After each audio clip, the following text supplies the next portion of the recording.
Bonjour les amis, aujourd'hui j'aimerais vous inviter à lire un roman d'aventure complètement fou qui s'appelle Lénine a marché sur la Lune. Il est très particulier parce que le héros de ce livre, c'est une idée qui nous vient d'un orthodoxe russe du 19e siècle, Nicolas Fyodorov, pour qui, si le Christ est vraiment ressuscité, alors la mission de tous les êtres humains aujourd'hui, c'est de faire ressusciter tous les hommes qui sont déjà morts. On pourrait se dire que cette idée chrétienne devenue folle allait disparaître avec la révolution soviétique qui va faire beaucoup de mal à l'orthodoxie. Or, bien au contraire, parce qu'elle contient l'idée que l'homme peut avoir un pouvoir sur l'homme, elle va continuer à vivre à bas bruit dans le soviétisme. Et c'est la raison pour laquelle on va embaumer le corps de Lénine parce qu'on pense qu'on pourra le ressusciter un jour. C'est la raison pour laquelle aussi les Russes vont lancer la conquête spatiale. Parce que si on ressuscite tous les morts, alors il n'y aura plus de place sur la Terre, on a besoin de coloniser l'espace. On pourrait alors se dire que cette idée complètement folle va disparaître avec la chute du mur de Berlin. Il n'en est rien. Aujourd'hui, on trouve encore cette idée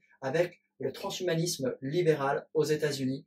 En particulier, Elon Musk cite Fyodorov pour parler de ses travaux transhumanistes qui veut faire que la mort est morte et qu'on vivra toujours. Ainsi, cette idée un peu complètement folle, on voit qu'elle date depuis, en fait, beaucoup plus longtemps qu'on ne le croit, du 19e siècle, et qu'elle a un parcours saugrenu, qu'elle a un parcours étonnant, qui ne respecte pas la logique, mais qui repose sur des événements, sur des idéologies qui ont des petits points communs, le pouvoir de l'homme sur l'homme, et qui fait que, malgré toutes les différences de régime politique, d'idéologie et de religion, elle est encore là. Ce livre, vous pouvez aussi l'étudier pour deux choses. Pas simplement la vie des idées, et ça c'est important, mais aussi comprendre comment on articule la force de l'idée et le progrès technique.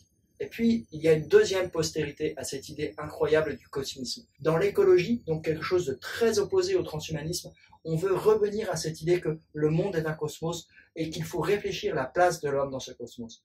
Or, Fyodorov appelle sa théorie le cosmisme, parce que justement, c'est par la bonne compréhension de l'homme qu'on peut lui donner sa juste place dans la nature. Quand on y pense, cette idée, elle est complètement dingue, elle est encore extrêmement contemporaine, et surtout, elle a une histoire qu'il faut reprendre à tout instant pour comprendre comment on est arrivé là. Alors, bonne lecture, bonne soirée, et abonnez-vous.